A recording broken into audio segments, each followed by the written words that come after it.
সালটা 2016। ভয়াবহ বিস্ফোরণে কেঁপে ওঠে ঢাকার আর্টিসান বেকারি। এই আর্টিসান বেকারিতে তাৎক্ষণিক সেই বিস্ফোরণে 22 জন কিন্তু মারা যান। তার মধ্যে অধিকাংশই ছিলেন বিদেশি। পরবর্তীকালে যাকে গ্রেফতার করা হয় তিনি প্রকাশ্যে বলেন, আমরা জাকির নায়েকের স্পিচ দ্বারা ইন্সপায়ার্ড। উনি যেভাবে ইসলামের জিহাদিপনাগুলো আমাদের মধ্যে ঢুকিয়ে দিয়েছেন, আমরা পুরো সেই কায়দায় ঢাকার হলি আর্টিসান বেকারিকে উড়িয়ে দিয়েছি। শুধু তাই নয়, তিনি একাধিক ক্ষেত্রে হেড স্পিচ যেভাবে সমাজের বিভিন্ন স্তরে ছড়িয়ে দিতেন, তা যে বাংলাদেশের সুরক্ষার জন্য বড় থ্রেট হয়ে গেছিল তা কিন্তু বাংলাদেশ সরকার বুঝতে পেরেছিল।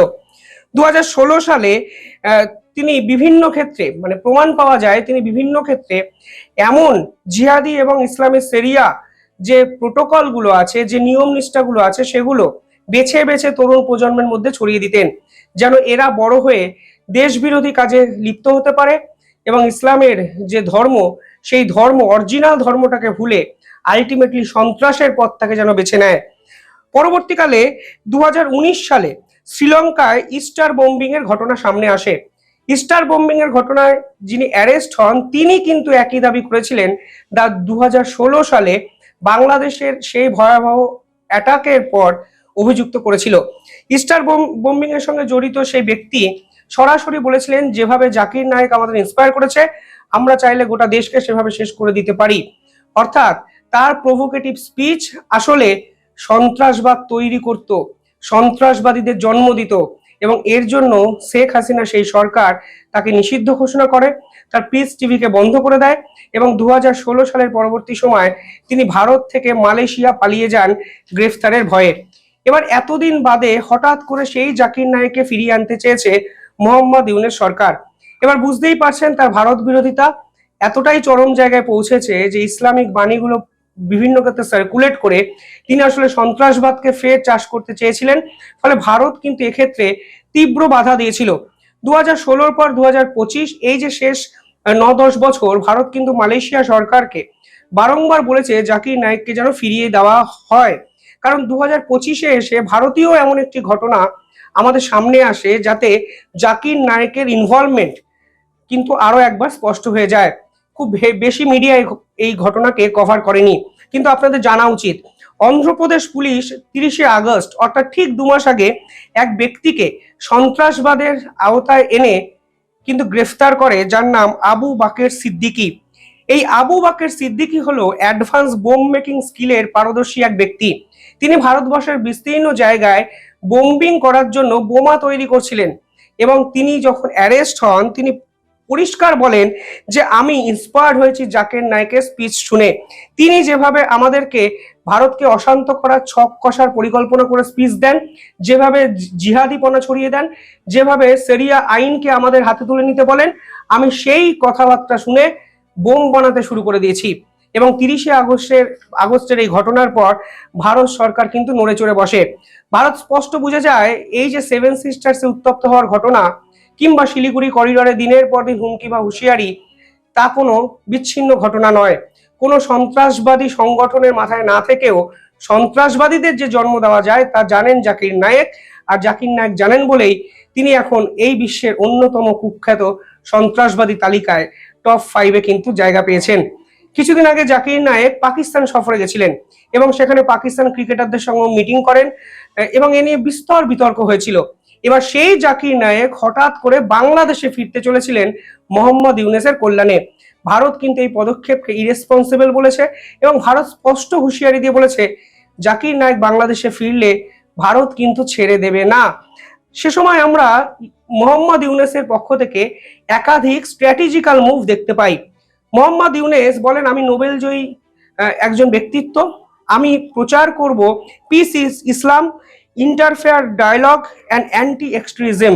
অর্থাৎ তিনি জাকির নায়েক যেভাবে এই যে সমাজের বুকে জিহাদিপনা মানসিকতাটাকে ছড়িয়ে দিতে চাইছিলেন, তার বিপরীত একটি ক্যাম্পেইন বিভিন্ন জায়গায় লঞ্চ করে দেন 1 মাস আগে। এবং আজকে এই ক্যাম্পেইনে জাকির নায়েককেই ব্যবহার করতে চেয়েছিল বাংলাদেশের অফিসিয়ালরা, যেখানে তার বক্তব্য একাধিক মসজিদ, একাধিক স্কুল, বিভিন্ন জায়গায় সার্কুলেট করা হতো। এমনকি লাইভ টিভি চ্যানেল, সরকারের লাইভ টিভি চ্যানেলেও তার স্পিচ এবং এই সংক্রান্ত সমস্ত অনুষ্ঠানকে যে সরাসরি প্রচার করা হবে সেই রকম একটি বিজ্ঞপ্তিও বাংলাদেশের পক্ষ থেকে দেওয়া হয়েছিল।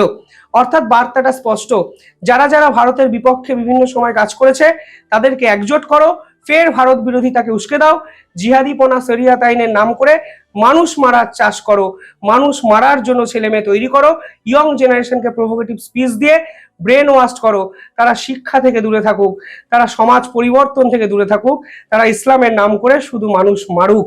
এই যে চিন্তা মোহাম্মদ ইউনূসের ছিল, ভারত কিন্তু এর তীব্র বিরোধিতা করে। মোহাম্মদ ইউনূস চেয়েছিলেন বাংলাদেশের 30-40% মানুষকে জাকির নায়েককে এনে ইন্সপায়ার্ড করবেন, যেন এই পার্টিকুলার মানুষটি তার ভোট ব্যাংকে পরিণত হয়ে যায়, জামাতের ভোট ব্যাংকে পরিণত হয়ে যায়। ফলে ভারতের বিরোধিতা সত্ত্বেও শেষ এক সপ্তাহ ধরে বারংবার মোহাম্মদ ইউনূসের সরকার বলে গেছে জাকির নায়েক ফিরবেন বাংলাদেশে, ফিরবেন ফিরবেন ফিরবেন। পরবর্তীকালে ভারত সরকার কড়া অবস্থান নেয়, বাংলাদেশের দূতাবাসের যিনি কর্মী তাকে ভারত সরকার কিন্তু সামান করেন এবং তাকে স্পষ্ট বলে দেয় এই ধরনের আচরণ ভারতের পক্ষে মেনে নেওয়া যাবে না।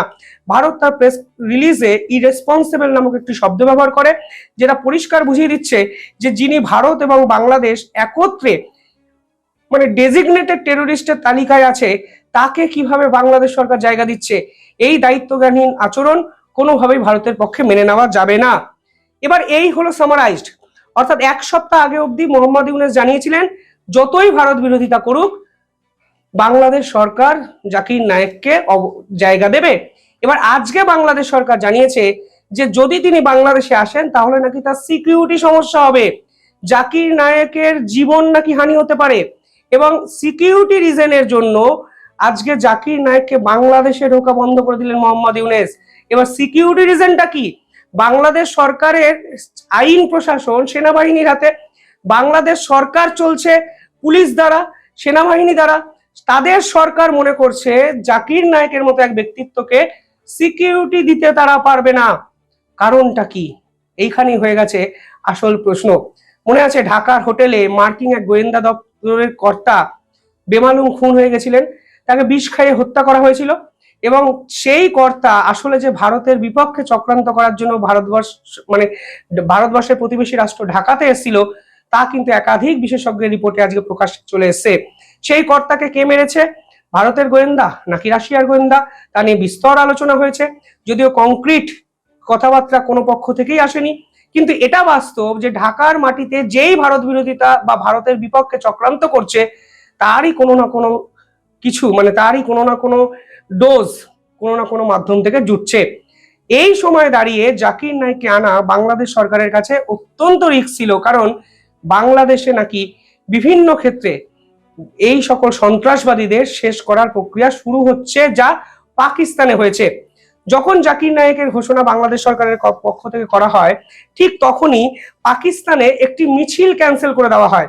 সেই মিছিলটি ছিল লস্করের অফিসিয়াল পলিটিক্যাল উইং মিমি মুসলিম লীগের, এই উইং এর একটি মিছিল তারা কিন্তু করতে চেয়েছিল, এবং সেই অনুষ্ঠানটি ছিল অ্যানুয়াল ওয়ার্কার্স কনভেনশন, যা লাহোরে হওয়া উচিত ছিল 2রা নভেম্বর।